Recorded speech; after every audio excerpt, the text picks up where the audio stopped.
जरा जरा सी बात पर दुखी होना बहुत से लोगों का स्वभाव होता है। यह स्वभाव किसी प्रकार भी वांछनीय नहीं माना जा सकता। मनुष्य आनंद स्वरूप है, उसका दुखी होना क्या? उसे तो हर समय प्रसन्न, आनंदित तथा उत्साहित ही रहना चाहिए। वही उसके लिए अवांछनीय है और यही जीवन की विशेषता है। इस स्वभाव के अतिरिक्त लोग तब तो अवश्य ही दुखी रहने लगते हैं जब ये किसी उच्च स्थिति से नीचे उतर आते हैं। इस दशा में वे अपने दुख पर नियंत्रण नहीं कर पाते और फूल जैसे जीवन में ज्वाला का समावेश कर लेते हैं। जबकि उस उतार की स्थिति में भी दुख, शोक की उपासना करना अनुचित है।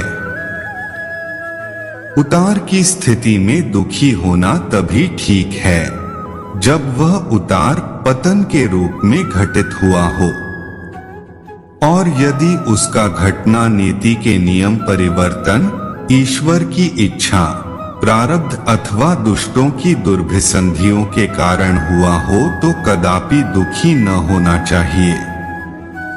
तब तो दुख के स्थान पर सावधानी को ही आश्रित करना चाहिए। पतन के रूप में उतार का घटित होना अवश्य खेद और दुख की बात है। उदाहरण के लिए किसी परीक्षा को ले लीजिए। यदि परीक्षार्थी ने अपने अध्ययन, अध्यवसाय और परिश्रम में कोताही रखी है, समय पर नहीं जागा, आवश्यक पाठ आत्मसात नहीं किए, गुरुओं के निर्देश और परामर्शों पर ध्यान नहीं दिया, अपना उत्तरदायित्व अनुभव नहीं किया और असावधानी तथा लापरवाही बरती है, तो उसका फेल हो जाना खेद, दुख व आत्महीनता का विषय है। उसे अपने उस किए का दुख रूपी दंड मिलना ही चाहिए। वह इसी योग्य था। उसके साथ न किसी की सहानुभूति होनी चाहिए और न उसे सांत्वना और आश्वासन का सहयोग ही मिलना चाहिए। किंतु उस पुरुषार्थी विद्यार्थी का दुख से अभिभूत होना उचित नहीं, जिसने पूरी मेहनत की है और पास होने की सारी शर्तों का निर्वाह किया है। बात अवश्य कुछ उल्टी लगती है कि जिसने परिश्रम नहीं किया वह तो अनुत्तीर्ण होने पर दुखी हो और जिसने खून पसीना एक करके तैयारी की वह असफल हो जाने पर दुखी न हो। किंतु हितकर नीति यही है कि योग्य विद्यार्थी को असफलता पर दुख नहीं होना चाहिए, इसलिए कि उसके सामने उसका उज्जवल भविष्य होता है। दुख और शोक से अभिभूत हो जाने पर वह निराशा के पर्दे में छिप सकता है। अयोग्य विद्यार्थी का न तो कोई वर्तमान होता है और न भविष्य। वह निकम्मा, चाहे दुखी हो चाहे प्रसन्न, कोई अंतर नहीं पड़ता। इस प्रकार पतन द्वारा पाई असफलता तो दुख का हेतु है, किंतु पुरुषार्थ से अलंकृत प्रयत्न की असफलता तो दुख खेद का नहीं, चिंतन, मनन और अनुभव का विषय है। आशा, उत्साह, साहस और धैर्य की परीक्षा का प्रसंग है। प्रयत्न की असफलता स्वयं एक परीक्षा है। मनुष्य को उसे स्वीकार करना और उत्तीर्ण करना ही चाहिए। प्रायः आर्थिक उतार लोगों को बहुत दुखी बना देता है।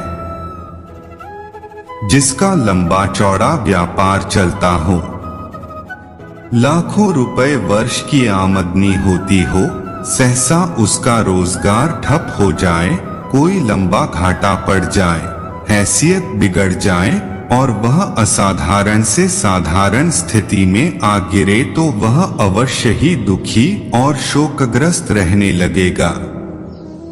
फिर भी इस आर्थिक उतार का शोक करना उचित नहीं, क्योंकि शोक करने से स्थिति में सुधार नहीं हो सकता। यदि शोक करने और दुखी रहने से स्थिति में सुधार की आशा हो तो एक बार शोक करना और दुखी रहना उस स्थिति में किसी हद तक उचित कहा जा सकता है। किंतु यह सभी अच्छी तरह से जानते हैं कि विपन्नता का उपचार दुखी रहना नहीं बल्कि उत्साहपूर्वक पुरुषार्थ करना ही है, तथापि लोग उल्टा आचरण करते हैं। यह कम खेद की बात नहीं है। संपन्नता से विपन्नता में आ जाने पर लोग क्यों दुखी रहते हैं? इसके अनेक कारण होते हैं। इसका एक कारण तो है अपनी वर्तमान स्थिति से विगत स्थिति की तुलना करना। दूसरा कारण है दूसरों की संपन्न स्थिति को सामने रखकर अपनी स्थिति देखना। तीसरा कारण है सामाजिक अप्रतिष्ठा की आशंका करना।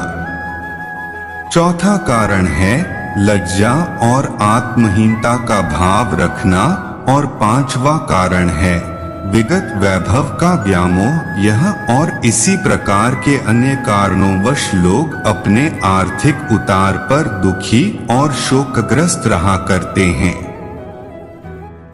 किंतु यदि इन कारणों पर गहराई से विचार किया जाए तो पता चलेगा कि इन कारणों को सामने रखकर अपनी विपन्नता पर शोक करना बड़ी हल्की और निरर्थक बात है। इनमें से कोई कारण तो ऐसा नहीं जिसे शोक का उचित संपादक माना जा सके। अपनी वर्तमान स्थिति से विगत स्थिति की तुलना करने से क्या लाभ?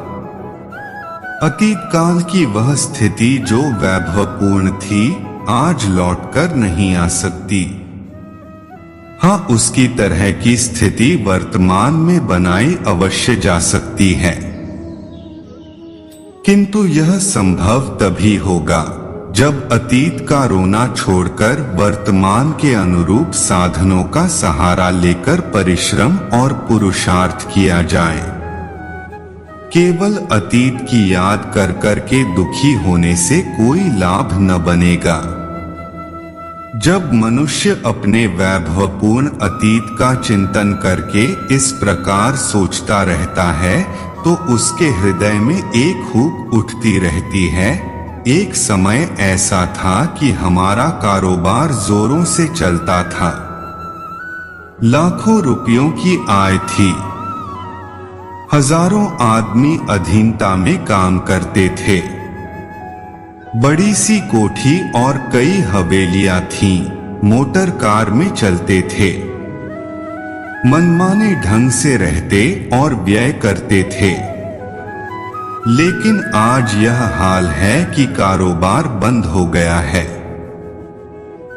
आय का मार्ग नहीं रह गया, दूसरों की मातहती की नौबत आ गई है, कोठियां और हवेलियां बिक गई, मोटर कार चली गई, हम एक गरीब आदमी बन गए। अब तो यह जीवन ही बेकार है। इस प्रकार का चिंतन करना अपने जीवन में निराशा और दुहक को पाल लेना है। जिस प्रकार का विश्वास और जिस प्रकार के विचार लेकर मनुष्य अपने भविष्य के प्रति उपासना करता है, उसी प्रकार के तत्व उसकी जीवन परिधि में सजग तथा सक्रिय हो उठते हैं। अतएव मनुष्य को सदैव ही कल्याणकारी चिंतन ही करना चाहिए। निराशापूर्ण चिंतन जीवन के उत्थान और विश्वास के लिए अच्छा नहीं।